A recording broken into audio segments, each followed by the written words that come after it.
Halo. Hai guys, jangan lupa dukung channel kami dengan cara like, subscribe, dan komen agar kami lebih semangat ya untuk mencari sejarah-sejarah di Pulau Jawa ini. Oke, terima kasih. Penaklukan Mataram ke Surabaya. Siasat Buah Aren kalahkan Surabaya. Pada akhirnya kecerdikan otaklah yang bisa mengalahkan Surabaya, bukan otot dan pedang. Winongan hanyalah sebuah kota kecamatan di wilayah Kabupaten Pasuruan, Jawa Timur, yang letaknya berada di sebelah tenggara Surabaya. Di kota kecil itulah pada tahun 1614 Masehi, pasukan Mataram dipimpin oleh Tumenggung Surotani mendirikan pusat komandonya sekaligus mengordinasikan serangan Mataram ke daerah timur. Sejak tahun 1614, mulai dari Winongan, Balan tentara Mataram terus merongrong kekuasaan Surabaya. Serangan demi serangan pun dilakukan ke berbagai wilayah kekuasaan Surabaya di pantai utara Jawa, mulai dari Tuban, Gresik, dan terus merangsek ke jantung kekuasaan Surabaya. Ada dua kerajaan yang menjadi musuh utama Mataram, yakni Surabaya di timur dan Banten di barat. Sejak kepemimpinan Penembahan Hanyokroati pada tahun 1601 sampai 1613 Masehi, kerajaan Mataram gigih memperluas pengaruhnya di Jawa. Beberapa tahun menjelang akhir kekuasaannya, raja yang kemudian setelah meninggal digelari sebagai Panembahan Seto ing Krapyak itu memang menjalankan politik luar negeri yang aktif. Bahkan mengutip sejarawan seorang Belanda, Panembahan mempekerjakan Juan Pedro Italiano, seorang petualang Italia yang telah masuk Islam, untuk melobi para pedagang Belanda. Semasa hidupnya Panembahan Krapyak gencar memerangi Surabaya, namun tak pernah berhasil menguasai kota yang terkenal memiliki pertahanan yang kuat itu.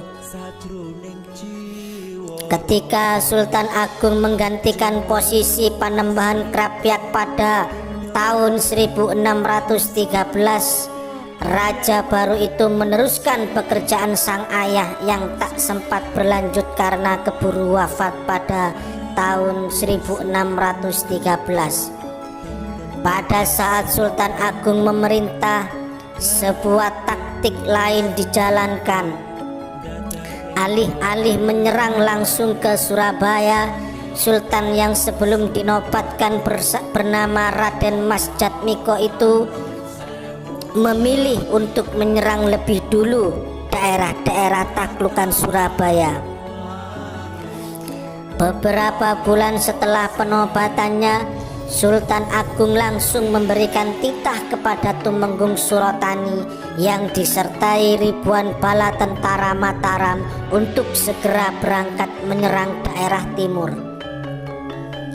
Sultan Agung memberikan perintah dengan ancaman, bunuh siapapun yang mundur dari gelanggang pertempuran. Target serangan pertama adalah Pasuruan. Namun serangan itu gagal karena tentara Pasuruan bertempur habis-habisan mempertahankan kotanya. Walhasil bala tentara Mataram mundur ke Winongan dan bertahan di daerah itu dengan membangun perintang yang sangat kuat untuk melindungi diri dari kemungkinan serangan balasan. Sementara menyusun kekuatan untuk serangan ulang, Tumenggung Surotani memerintahkan Tumenggung Alap-Alap merebut Lumajang dan Renong. Namun kedua bupati daerah itu berhasil melarikan diri. Tumenggung Alap-Alap dan pasukannya yang berhasil menguasai kota, menjarah harta benda milik bupati, bahkan menculik para perempuan untuk dibawa pulang. Aksi penyerangan dilanjutkan sampai ke Malang, di mana pasukan Tumenggung Alap-Alap berhasil menangkap Rangga Tohjiwa, Bupati Malang yang sempat melarikan diri dari kejaran pasukan. Cara pasukan Mataram menebar aksi teror ini cukup berhasil menimbulkan ketakutan di kalangan penguasa daerah-daerah protektorat Surabaya. Dalam jangka waktu yang singkat, Mataram terus menggempur daerah-daerah di Jawa Timur. Ekspedisi demi ekspedisi dikirim, mengoyak rasa tenteram para penguasanya. Tak semua serangan Mataram berhasil. Dalam beberapa serangan balasan, pasukan Mataram kocar-kacir, seperti yang terjadi pada pertempuran di Sungai Andaka, yang kini disebut dengan Sungai Brantas, di mana dua pemimpin pasukan Mataram, Aryo Surotani dan Ngabai Ketawangan, tewas di tempat.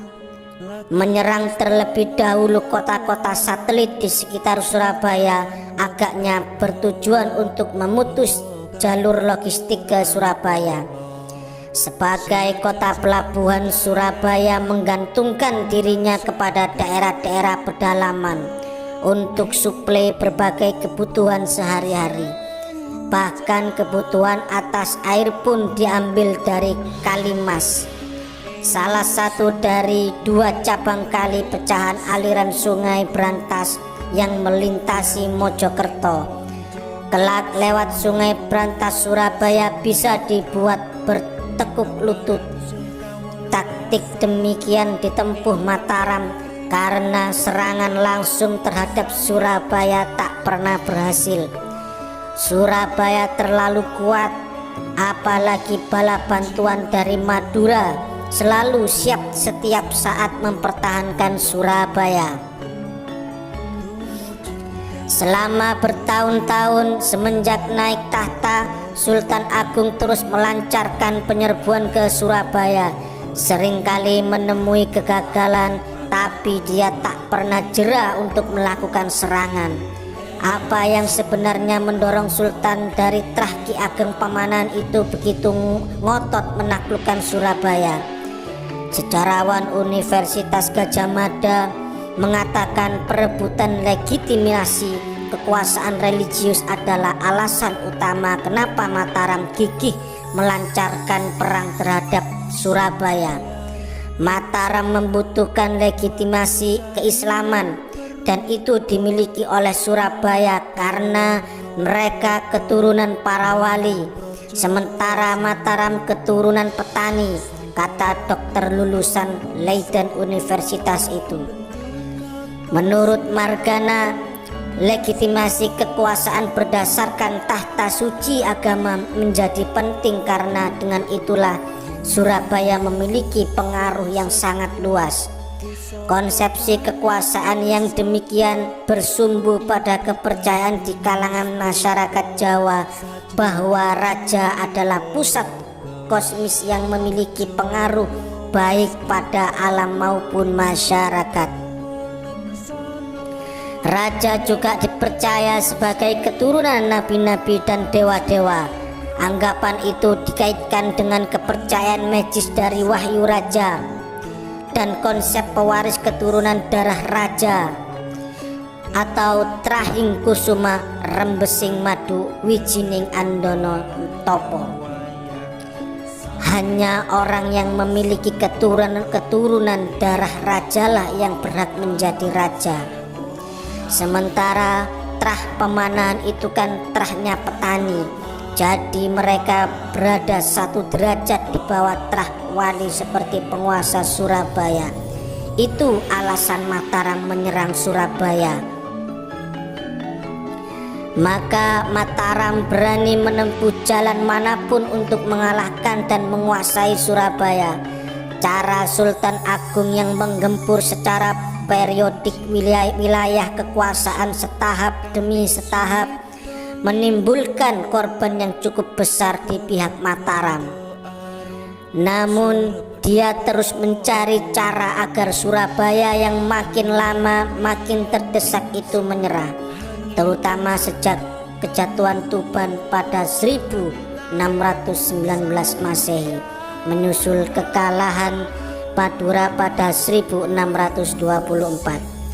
Setelah bertempur selama hampir 1 dekade lebih, akhirnya Mataram berhasil memasuki pinggiran kota Surabaya yang pertahanannya tak terkalahkan itu. Pasukan Mataram di bawah pimpinan 2 panglima perangnya, Tumenggung Ketawangan dan Tumenggung Alap-Alap, menggempur Surabaya pada tahun 1624. Sebagaimana dikutip dari The Grave tahun 2002, kendati sudah berhasil menembus barikade pertahanan Surabaya, pasukan Mataram masih mengalami kesulitan mematahkan pertahanan pasukan Surabaya yang gigih mempertahankan pusat kotanya. Tentara Mataram pun kembali menebar teror kepada penduduk pinggiran Surabaya. Sawah dan ladang milik penduduk diporak-porandakan dengan maksud para penduduk yang tetap bertahan segera menyerah, seperti juga yang dilakukan oleh penduduk Sampang, Madura ketika mereka diserang Mataram beberapa waktu sebelumnya. Pertempuran dengan pihak Surabaya sudah sampai tingkat kritis. Sebanyak 80.000 orang mengepung kota ini karena alotnya pertahanan pasukan Surabaya. Mataram memilih untuk bersikap defensif sambil mencari akal untuk menyusun serangan mematikan kepada pihak Surabaya. Mereka pun mendirikan perkemahan di sekitar Mojokerto sambil menunggu waktu tepat melancarkan serangan. Tumenggung Mangun Oneng yang diberi mandat memimpin serangan ke Surabaya kali ini melancarkan taktik bendungan Jepara untuk menyumbat aliran sungai Brantas yang menjadi sumber air bagi penduduk Surabaya. Teknik pembendungan tersebut menggunakan berbatang pohon kelapa dan bambu yang diletakkan membentang di dasar sungai sampai dengan permukaannya. Setelah air tersumbat dan hanya mengalir sedikit saja, pasukan Mataram menceburkan bangkai binatang dan berkeranjang buah aren. Bangkai menyebabkan air berbau busuk, sementara buah aren menimbulkan gatal-gatal yang luar biasa hebatnya. Air yang tercemar itu menyebabkan penduduk Surabaya terkena wabah, penyakit batuk dan gatal-gatal. Taktik yang mendatangkan penderitaan bagi rakyat Surabaya itu sampai ke telinga raja. Sebuah pertemuan digelar oleh kalangan istana Surabaya, tapi raja terlalu malu untuk memaklumkan kekalahannya pada Mataram. Maka diutuslah Pangeran Pekik, putra sang raja, beserta 1.000 tentara Surabaya untuk menemui Tumenggung Mangun Oneng. Melalui Demang Urawan, surat maklumat kekalahan Raja Surabaya disampaikan kepada Tumenggung Mangun Oneng. Menurut catatan VOC, sebagaimana dikutip The Grave, Surabaya dinyatakan kalah pada 27 Oktober 1625 Masehi.